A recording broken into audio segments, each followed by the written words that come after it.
Bon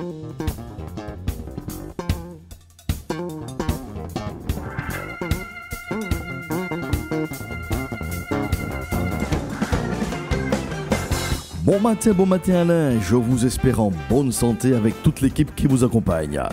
Bon matin, chers amis de la chronique La Bonne Nouvelle, soyez donc les bienvenus avec le pasteur Josias, heureux donc de vous servir. Certaines personnes peuvent se demander quel bonheur que je puisse trouver à assurer donc ce module spirituel. Eh bien, voyez-vous, c'est une excellente question. Je vous apporterai donc quelques clés de lecture en guise de réponse. Sachez donc, pour commencer, que le bonheur ne réside pas dans le faire. Par exemple, le fait d'assurer la chronique. Le bonheur se trouve donc dans l'accomplissement de soi. C'est l'utilité de sa vie au service des autres. Ou, si vous préférez, le fait d'être aligné donc avec sa destinée, comme on dit, ces jours-ci. Il n'y a rien de plus puissant qu'une personne qui connaît sa valeur et qui vit pleinement son identité dans les actions de tous les jours, dans sa vie de tous les jours.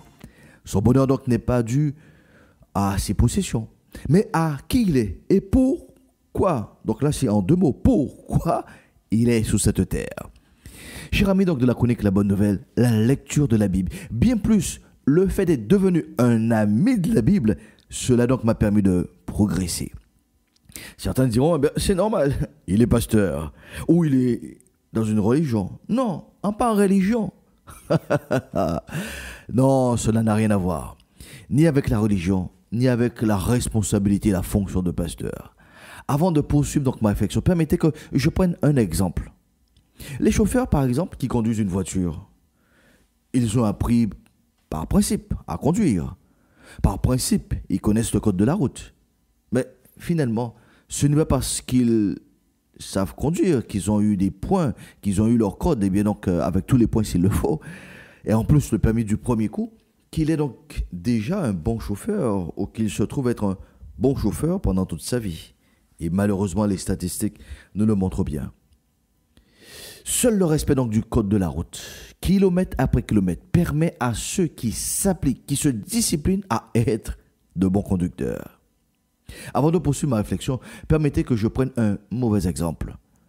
L'histoire est parsemée d'histoires de faits où des hommes et des femmes d'église se sont donc retrouvés à l'opposé de ce que la Bible dit, et ce dans tous les milieux religieux. Comprenez bien que ce n'est pas la connexion qui est importante, mais la communion. Nos temps modernes donc nous démontrent bien que nous sommes connectés sans être en communion. C'est dans ce sens que le roi David débute donc le plus grand livre de la Bible, les psaumes, en disant, dans une belle poésie, il affirme donc dans le psaume 1er, « Heureux celui qui ne suit pas les conseils des méchants et qui ne s'arrête pas sur le chemin de ceux qui se détournent de Dieu et qui ne s'assied pas avec ceux qui se moquent de tout. Ce qu'il aime au contraire, c'est l'enseignement du Seigneur. Il le médite jour et nuit. Il est comme un arbre planté près d'un cours d'eau. Il produit des fruits quand la saison est venue. Et son feuillage ne perd jamais sa fraîcheur. Tout ce qu'il fait lui réussit. » Ça, c'est la version Nouveau Français courant. Dans la version Parole de vie, il dit « Voici l'homme heureux. Il n'écoute pas les conseils des gens mauvais. Il ne suit pas l'exemple de ceux qui font le mal. Il ne s'assoit pas avec les moqueurs. Au contraire, il aime l'enseignement du Seigneur. Et il le lit, le redit jour et nuit dans son cœur. Comme un arbre planté au bord de l'eau, il donne ses fruits au bon moment. Et ses feuilles restent toujours vertes. Cet homme réussit tout ce qu'il fait. » Le roi David met ici donc l'accent sur la communion avec les Saintes Écritures ou l'enseignement de Dieu. Qui dit communion dit passer du temps. Comme nous l'avons donc déjà expliqué, investir du temps dans la Bible, c'est mieux connaître son personnage principal qui est Jésus, le Fils de Dieu. Le roi David nous enseigne cette impossibilité d'être en communion avec une personne tout en étant connecté avec plusieurs personnes.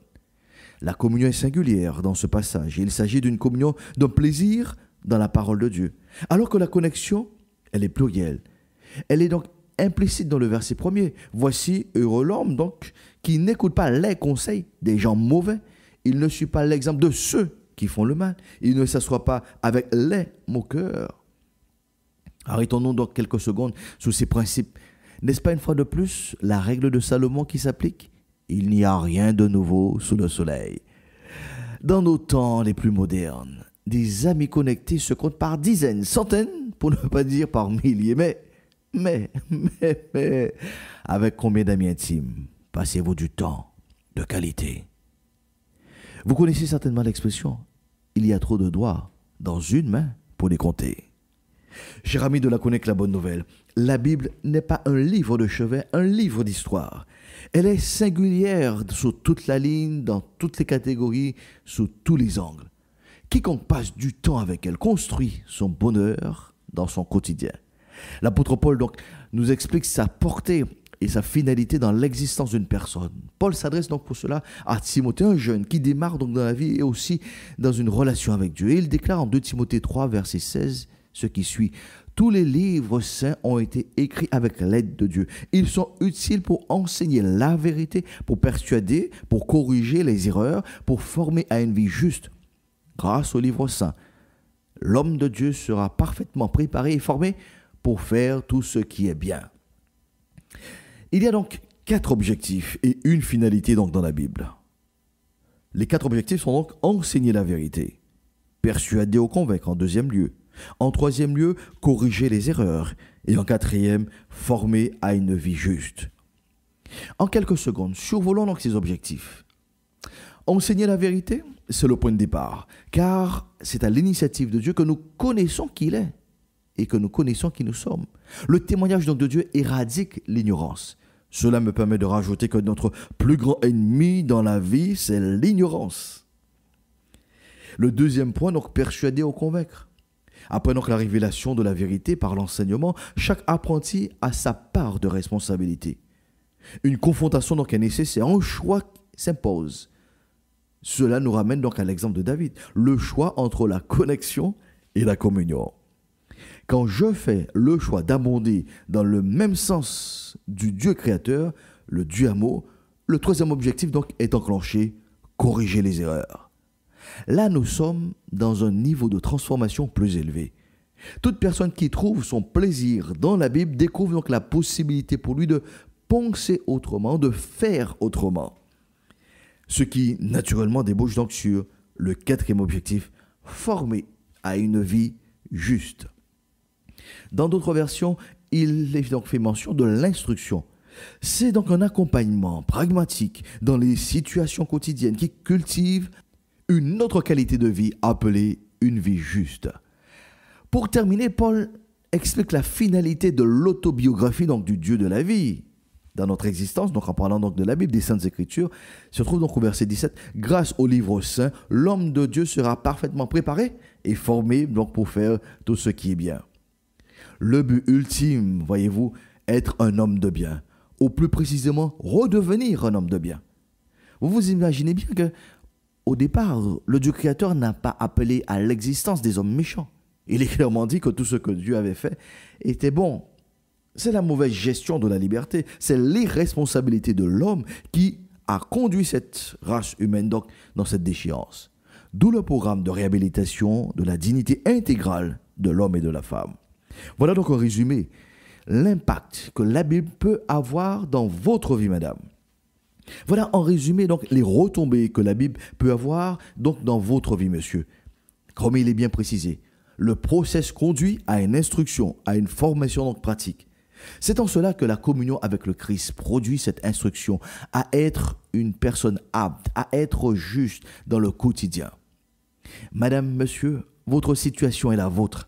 Vos aspirations à devenir une meilleure version de vous sont connues par vous-même.